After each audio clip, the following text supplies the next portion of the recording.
Hey, welcome back to another episode of the Simple Nutrition Podcast. I am your host, Leonila Campos, registered dietitian, and today we are going to talk about mindful eating.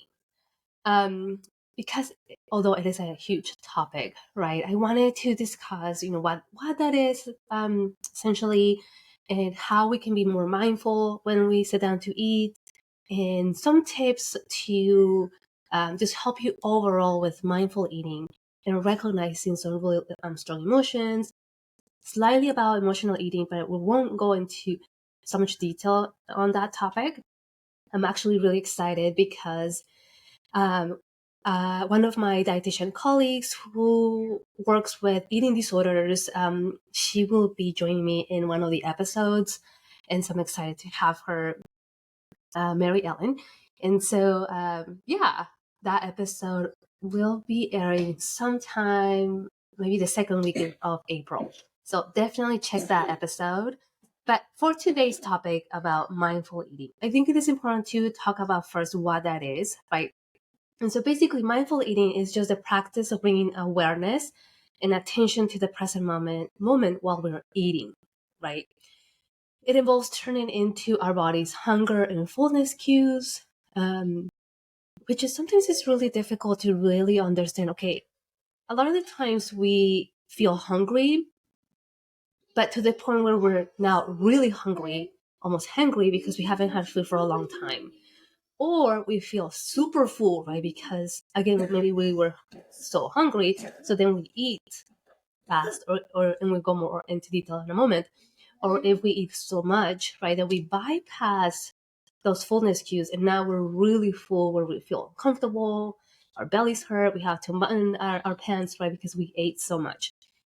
And so, but there is that in between, right, that sweet spot. And that sweet spot is very different for each person. And so, for someone could be, and we're going to go on, we're going to talk about the scale, right, of hunger and fullness.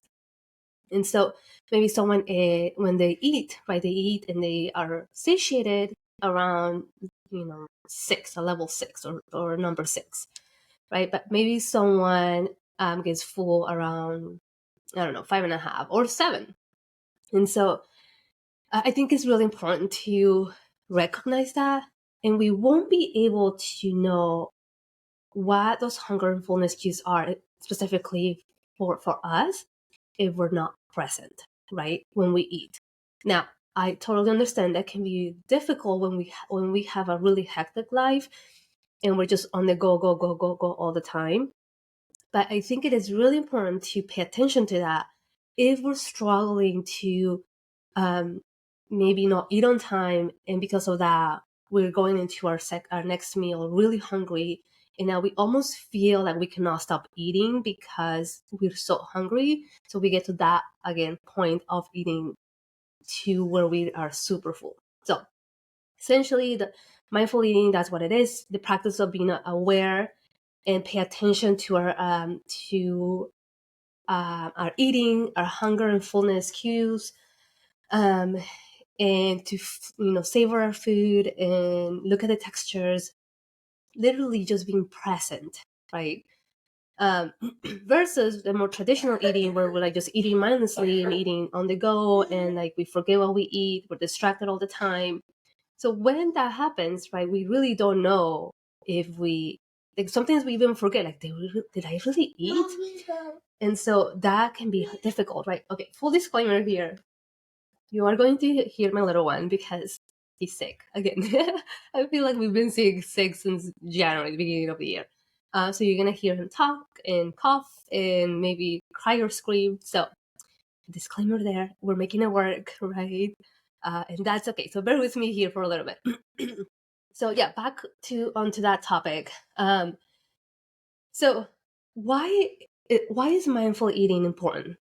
One, because when we are present, right, we are really taking in the flavors of the food. We're paying attention to how our bodies feel, right? We're paying attention to, again, those hunger and satiety cues. And that helps with digestion, that helps with our gut health, that helps with our emotions, right? And so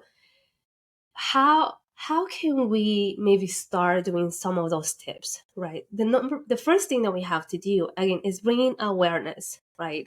So almost assessing how your meals are, the environment, right? The mood, and the things that are happening as you're eating, and then based on that, right, analyzing, okay, where can I make a change? Where can I make some changes to maybe help me be more of a mindful eater, right?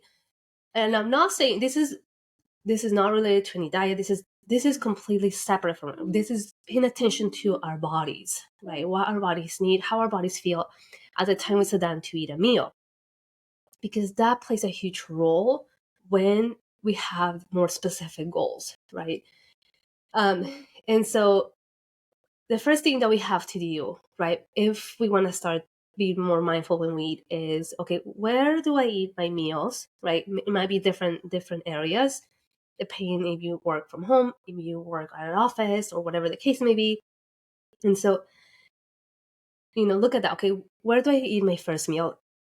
And if your first meal is on the go, just because that's how life is, it's very hectic. And if you have kids, you have to get them ready for school, feed them lunch, take them to school. And so if that's the case, don't start with that meal, right? Maybe start with a meal that maybe you have more control over. So for example, in my case, breakfast it's hectic, right? I'm usually on the go. We're usually running late, so we're like, let's go, go, go. And so, although I am mindful, right, I'm present and I am intentional to have my breakfast, but it's not a meal where, I sit down and I take a deep breath and I'm present and I look at the colors and smell the food, taste all the flavors. It's usually, let's go. And so the meal that works for me to be more mindful is lunch, because I'm pretty much alone, either at my home office or at work office.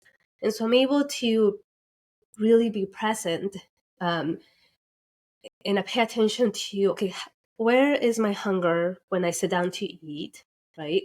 Then I check in with myself midway. Okay, how am I feeling now? And then I check with myself again at the end of the meal, right? Okay, how do I feel now? Or as I'm finishing my meal, right? If I'm satiated, if I'm like, okay, I had enough, then I stop eating.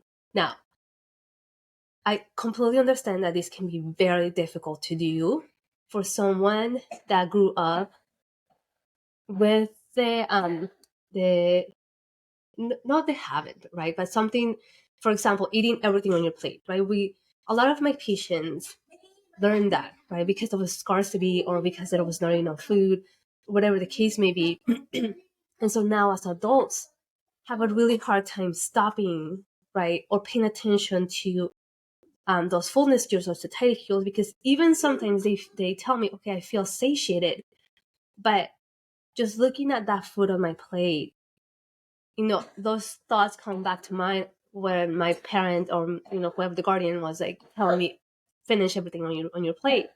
And so they ignore those fullness cues just to accomplish that, right? Just to do that. And so that is definitely, it is going to be harder, but it is not impossible, right? We have to almost work at it every single day, every single time, and being okay with it. Now, one of the tricks or tips that we can do there is like, okay, if we know that we're eating whatever amount we serve on our plate, we're struggling to stop eating because we have that in our minds and our brains that we need to finish everything on our plate. Then next time, serve yourself a little less. Maybe not a significant amount where your brain is like, hey, I'm eating less and I want to be hungry, right? Because we're so used to eating that amount of food. Just slightly less, right? And so every time, serve yourself a little less, to where you get to the point where you're like, okay, I'm satiated. This, I finished my food. Again, because we have the mindset that we have to finish everything on our plate. But I don't feel so full where I feel uncomfortable. Right? I feel just fine. And again, that is going to be very different for every single person. And so you have to know that point, right? So there's that. Now, there are several things that can affect, our satiety, that can affect our hunger, that can affect, how fast we eat. And so I think that it is important to also be aware of it. And the environment, right? The environment also has a huge role into when we are eating. Because if we are in an environment that is loud and is, it's causing you to like, oh, I want to get out of here. So then you're going to eat fast, right? Because you're having those feelings of like, just want to eat and get out of here. Or another thing could be like, I eat on my desk. For example, I eat at my desk, right? And I have all these papers and I have all these deadlines and I'm working on my computer, but also eating. That's not mindfulness, right? Do you even know that you're eating? Are you so distracted because you have all these things, going on? And at the end of your meal, you're like, oh my gosh, I didn't realize that I finished my meal and I'm still hungry, right? Or, what is it that I ate? So we're not present, right? So what I usually recommend, if possible, right, that would be the goal.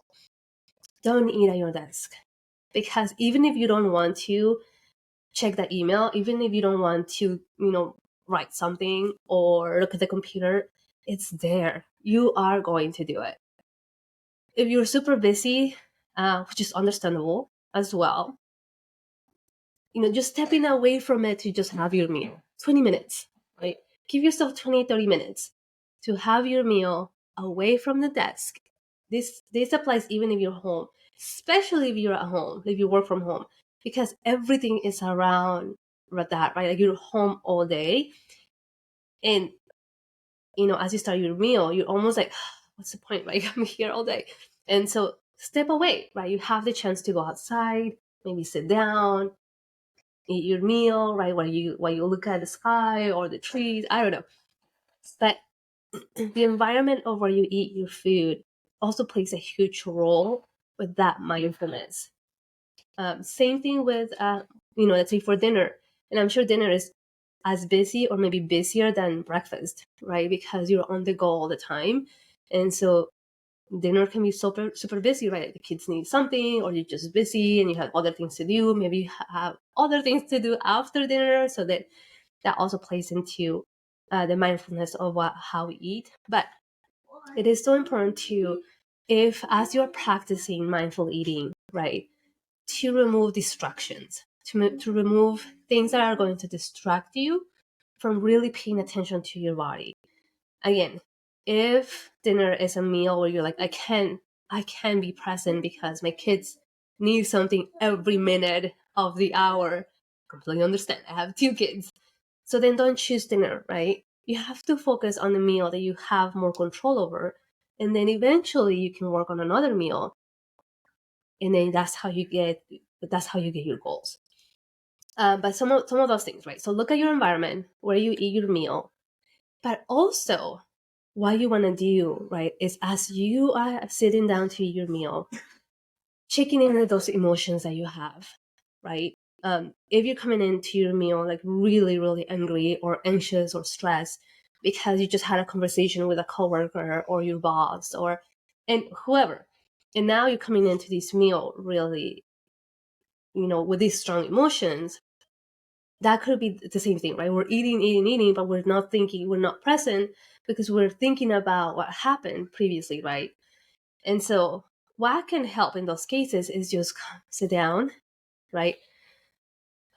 Take a deep breath, maybe a few, 3 to 5 deep breaths, and just be present, right? Okay, I understand that this happened. I'm really angry, or I'm really upset, or I'm really sad. But what I'm going to do is I'm going to be present and enjoy this meal, right? Um, Again, depending on how strong the emotions are, we might not be able to decompress and be mindful. But again, the more that we practice that, the better that we get at it. And so the first thing to do, right, is come sit down, check in with yourself, right? How am I feeling right now? Let me take a few deep breaths. And at least for these 30 minutes that I have, 20 minutes that I have to eat my meal, I am going to be present, right? If possible, then use your phone. Again, that's a distraction. And then we're not present, right? But if you can, then you do what you want to do, my friend. But those are some of the tips there. So we talked about environment. We talked about checking in with yourself, right? As you start to eat your meals. And as you start to eat your meals, and then at the end of the meal, to see how you are feeling. Now, the other thing too, right, that we want to focus on is, okay, how long does it take me to finish my meal from when I start to when I finish, right? If you're a fast eater, that could be 5-10 minutes, right? And that's really fast. We're almost like wolfing down the food and like just like swallowing it without chewing it. And so that can also have an effect in our digestive system, right? Because it takes longer, it takes more work for our digestive system to break down the food to be able to absorb it. But the other thing too, right, is that when you think about yourself, you're interconnected, right? It's not like your brain is, separated from your extremities and your stomach is separated from your heart and your brain. We are all interconnected, right? And so as you eat your food, there's different processes that are happening at the same time, but also your stomach, the sensors and the nerves are communicating, and your stomach are communicating with your brain, right? You have, again, these fullness cues that happen as our stomach is stretching, right? That's sending signals to your brain. And so that connection of your brain and your stomach to tell you, hey, you ate enough, you're satiated, takes about 20 minutes or so. And so if we eat so fast and we finish a meal in 5 minutes, right, we haven't allowed for that connection to happen. And so we either feel that we're still hungry, so we continue to eat, and now we ate more than we were, supposed to eat, or we ate more to that level where now we feel really full and we feel uncomfortable. Again, because we didn't allow those systems to connect, to have that connection and to communicate, because we ate so fast, right? So it's important to also be mindful of that, and how that affects the way that we eat, how much we eat, and how we feel at the end of that meal. So far what we talked about is the environment of where we have our meals, how we feel emotionally about our meals, the timing, right, and how fast we eat. And what else? I mean, there's so much to talk about that, but those are a few of the things that really come into play. What it is, one of the things that really comes time after time is emotional eating, right? And again, I'm going to bring in an expert in eating disorders and emotional eating. We're going to talk about that. But I think it is important, right, to just briefly mention it, that our emotions can have a huge impact in the foods that we eat, in the amount that we eat, how often we eat, right? And so as we are eating and as we are mindful of what we eat, how much we eat, the environment we eat, it can help to recognize, okay, I am an emotional eater, right? Or I eat when I have these strong feelings. But not to punish yourself, not to punish yourself at all, right? Or to feel guilty, but to recognize it and then, create a plan and then do something to help you if that is something that you feel like you need help with, for whatever reason. And so, but yeah, the mindfulness can have a huge impact. So, but I don't want you to practice mindful eating as a way of restriction or as a way of punishing yourself or as a way to feeling guilty, but more so to just really being in tune with yourself, being in tune with your body. Like, what does your body need? How does your body feel at the moment? I've had lots of clients that tell me, when I sit down to eat, I'm so busy that I want to multitask, and I do this too, right? When I have a really packed day, and I literally just have time to, eat something and then move on to, whatever the next session that I have or whatever I need to do. And so these are things that I'm still working on, right? And so it's not something that I'm using it again to punish myself or to feel I don't have control over it, but it's more so because I want to be present when I eat my food. I want to make sure that when I eat it, I feel satiated, right? And I enjoy my food. And so practicing that helps. But again, it's not a way of like creating these restrictive rules, creating these really strict rules um, of eating, right? It's more so to help yourself with digesting better, feeling more relaxed when you're eating, right? Giving yourself that time to really be present and enjoy what you're eating, and just that time for yourself. That yeah, it can help, because when we think about it, right, for the most part we eat 3 times a day, but even if you don't, whatever, however many times you eat, right, having been present will help. So what I encourage you to do is, again, to approach this mindful eating, which is an open mind and a way of curiosity, right? Okay, how am I going to feel after I start practicing these? Right? Again, the end result, it's going to depend from person to person, right? It's totally right. And so, yeah, basically just bringing awareness. Again, start very small, be patient with yourself, and remember that every mindful bite is an opportunity to nourish both your body, your mind, and your soul. And just a way of doing more self-care, right? So I mentioned that I was going to tell you about the mindful or the fullness and satiety scale. So I'm going to show you that here. Let me see if I can. Now, if you're just listening, you can always go into my YouTube video, which I linked in the show notes.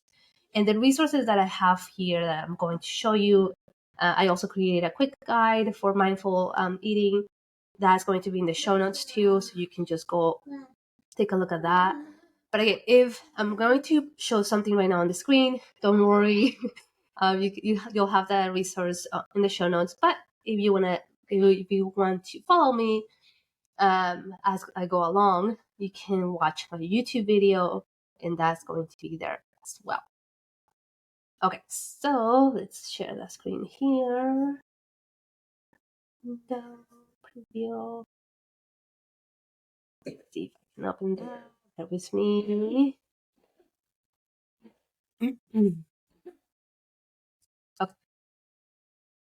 Now the hunger and fullness scale may seem like it's a big concept, right? Again, especially if we haven't practiced that, we haven't practiced those cues. Then again, just starting very small, just being okay with it. That is, again, something that it's going to take time to really understand. But the other thing too that I want to really emphasize here, right, is again, depending on how we grew up, in terms of food, in terms of like finishing our plate, don't waste food. I think it's important to recognize that, right? Again, the behaviors that we have that have been rooted for a long time, being aware of them, right? Because that can explain why we do things that we do. And so not because, it just happened overnight, right? So I think that is important to understand. Okay, so here we go. So this scale, it goes from 1 to 10, right? And 1 being extremely hungry, right? Painfully hungry. You haven't had food for days, maybe weeks, and you're painfully hungry. Right? You have this. You're hurting because you're hungry. So it says here, have symptoms like dizziness, you feel nauseous, irritable, shaky, right? You need to eat right away. We don't want to get to that point, right? Because usually your survival part of the brain is going to kick in, and it's not going to care what you eat. It just wants to eat for survival, right? Our bodies are always going to try to do anything that it can to keep you alive, right? To help you survive.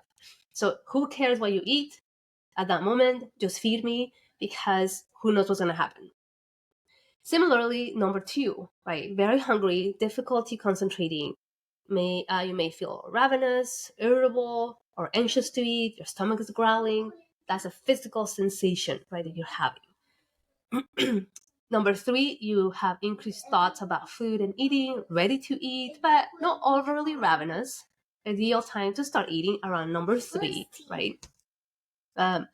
Number 4, starting to think about food, deciding what you would like to eat. Stomach may begin gently growling, but you're like, oh, you can wait.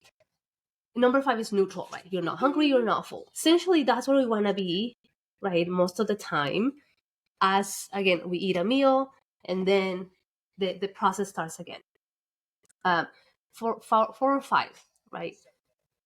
You definitely want to start eating when you feel a 3. Increased thoughts about food and eating, ready to eat, but you're not ravenous, right? What we want to avoid is getting into the 2s and 1s, because again, that's a survival mode. Like, we need to eat right away. Who cares while we eat? Feed me. Hungry, right? And then as we eat, right, we are beginning to feel emerging fullness, slightly full, not hungry anymore, right? When you 8, you want to be at a 6. Maybe 7. That's pushing it a little bit. You feel number 7. You feel comfortably full. You feel satisfied and content. Again, ideal time to finish eating. And then number 8, a little too full. Doesn't feel pleasant, but it has not yet emerged into an uncomfortable fullness. Number 9, very full, too full. You feel uncomfortable, as if you need to unbutton your pants or remove your belt. And number 10 is painfully full, like stuffed. You may feel nauseous or sick because you ate too much, right? So again, we want to try to avoid 8, 9, 10. After you eat, you want to stay in around 6 or 7, where you're like, okay, I'm comfortably full. I'm satisfied. I'm not hungry anymore. Finish eating. And then when you start to get hungry, right, you want to start eating around 3. Increased thoughts about food, ready to eat, but not overly ravenous. A lot of the times, we can push our meals, right? Okay, I ate, for example, I ate at 12, right? And I'm hungry around 3. I know dinner is not until 6. So I'm at a 3 level, right? That I know that if I don't eat something right now, by the time I get to eat dinner at 6, I am going to be at around 2 or 1. And so most likely around 2. So it's best to eat something at that moment, right? A balanced snack. Again, you can go back to my previous episodes when I talk about making balanced snacks, but think of something like protein or a healthy fat with a fruit or a vegetable, for example. It could be edamame, right? That's protein with an apple. Or it could be, if you eat dairy, it could be Greek yogurt with berries, right? Protein, fruit, something like that, to hold you over until you have your dinner. Otherwise, again, you're going to be very hungry and you're not going to care what you eat. Who cares? Just feed me, because I'm hungry, and if I don't eat right now, I'm going to pinch you. So we want to avoid that. The other thing, why we want to avoid to get to that super hungry level, as I mentioned previously, is because then you eat very fast, right? And you're not present with those cues, where you're not paying attention to when you feel satiated, right? That you're getting to that level 7, 6 or 7. And so then we push the limits, right? Because we're so hungry. And so now you gotta wait, okay? I'm almost done. So now we are extremely hungry, and then we get super full and we're very uncomfortable. So again, it's like this snowball effect, right? Now, it's okay if you don't know these numbers, personally.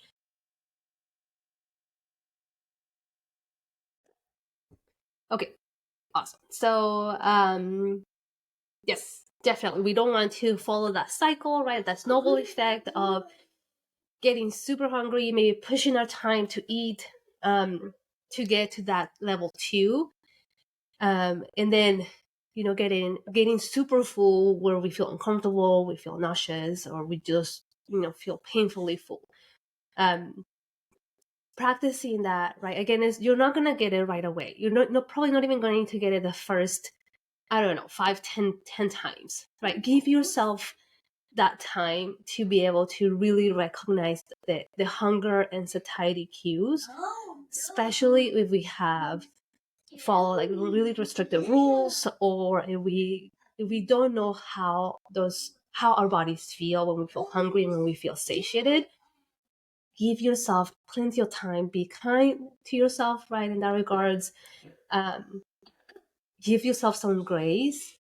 But what is really going to help is practicing those mindfulness tips that we talked about, right? Being present with your meal, checking in with yourself, look at your environment, try to minimize the distractions that around you or next to you when you are going to have your meal. Start with the easiest meal that you can that you have, to have to really be present, and then as you get better at it, move on to the next meals. And what else? Yeah, that's pretty much it. So what my challenge, my task to you is, if this is something that you want to try, right? Again, start with the easiest meal. Practice that mindfulness, meaning sit down to eat, take a few deep breaths before you start eating. Try to eliminate the distractions that you have.